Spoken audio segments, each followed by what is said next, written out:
சகோதர சகோதரிகளே, ஆண்டவராய் இயேசுவின் நாமத்தினாலே உங்களை வாழ்த்துகிறோம். இன்றைக்கு தேவனுடைய வார்த்தை பார்ப்போம். யோவான் 8வது அதிகாரம் 32வது வசனம் பார்க்க போறோம். சத்தியத்தை அறிவீர்கள், சத்தியம் உங்களை விடுதலை ஆக்கும். அதிலே 36 பார்ப்போம். ஆகையால் குமரன் உங்களை விடுதலை ஆக்கினால் மெய்யாகவே விடுதலை ஆகும்.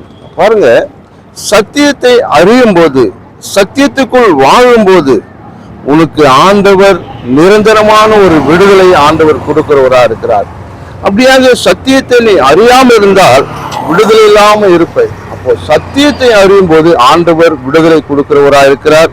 பாருங்க, அடுத்த வசனம் பாருங்க. ஆகையால் குமரன் உங்களை விடுதலை ஆக்கினால் மெய்யாகவே விடுதலை ஆக்கும். அப்போ ஆண்டவர் உன்னை விடுதலை ஆக்கியிருக்கிறார். பாவத்திலிருந்து விடுதலை ஆக்கியிருக்கிறார், அக்கிரமத்திலிருந்து விடுதலை ஆக்கியிருக்கிறார், சாபத்திலிருந்து விடுதலை ஆக்கியிருக்கிறார். அப்போ இந்த விடுதலை ஆக்குனது மெய்யான ஒரு விடுதலை. அந்த விடுதலையை இன்னும் நான் விடுதலை இல்லாமல் இருக்கிறேன், இன்னும் இப்படியே தான் இருக்கிறேன், நான் இந்த விடுதலை இல்லாமல் இருக்கிறேன், என் வாழ்க்கையில விடுதலை கிடையாது நினைத்து கொண்டிருக்கிறார். ஆனா இயேசு உங்களுக்கு விடுதலை கொடுத்தது நிச்சயம் நிச்சயம். அது விடுதலை எப்போதும் மாறாது.